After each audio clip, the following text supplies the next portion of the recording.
ದರೆಗೆ ದೊಡ್ಡವರಿಲ್ಲಿ ದೇವಸ್ಥಾನ ಕಾಯಿ ಹೇಳಿಲ್ವಾ ತೆಂಗಿನಕಾಯಿ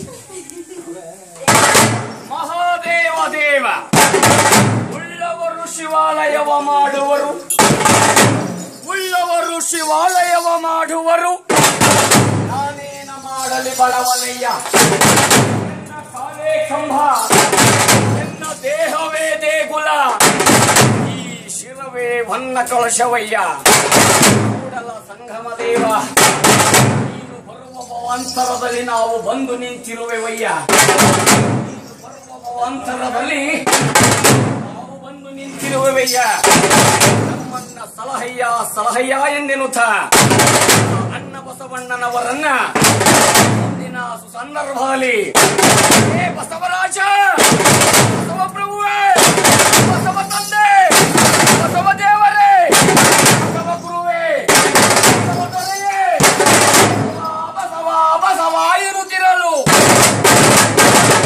ಈ ಬಸವ ಎನ್ನುವ ಮೂರಕ್ಷರದ ಮಹಿಮೆಯನ್ನ ಎಂದು ವರ್ಣಿಸಲಯ್ಯ.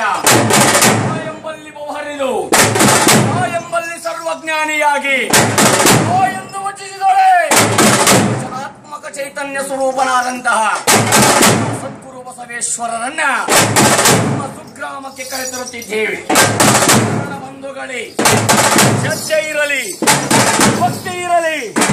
ಶ್ರದ್ಧಾ ಭಕ್ತಿಯಿಂದ ಮಹಾಗುರುವನ್ನ ಪೂಜಿಸಿದ್ದಾದೊಡೆ ನಮಗೆಲ್ಲರಿಗೂ ಕೂಡ ಮಹಾಗುರುವಾದಂತ ಬಸವೇಶ್ವರ ಸಕಲ ಸಂಪತ್ತು, ಆಯುಷ್, ಆರೋಗ್ಯ ಭಾಗ್ಯವನ್ನು ಕೊಟ್ಟು ಕಾಪಾಡುತ್ತಾನೆ ಎಂಬುದಾಗಿ ನುಡಿದುಕೊಂಡು ಅರಿವ ಹಾವಿನ ಗಂಡ, ಅರಿವ ಕಿಚ್ಚಿನ ಗಂಡ, ದುಷ್ಪಾಪಿಗಳ ಗಂಡ, ಧರ್ಮದೋತ್ಕರಿ ಪ್ರಚಂಡ, ಓರಿಸಿದರು ದಕ್ಷಿಣಾರುಂಡ, ಲೋಕಕ್ಕೆ ಗಂಡ, ಕೋಳಿ ಮಸಲೆಗಳ ಮಿಂಡ, ಗಂಡ, ಲೋಕಕ್ಕೆ ಪುಂಡ, ಅಧಿಕವಾದ ಕಟುಗ್ರಹ ಕಲವೀರಭದ್ರ.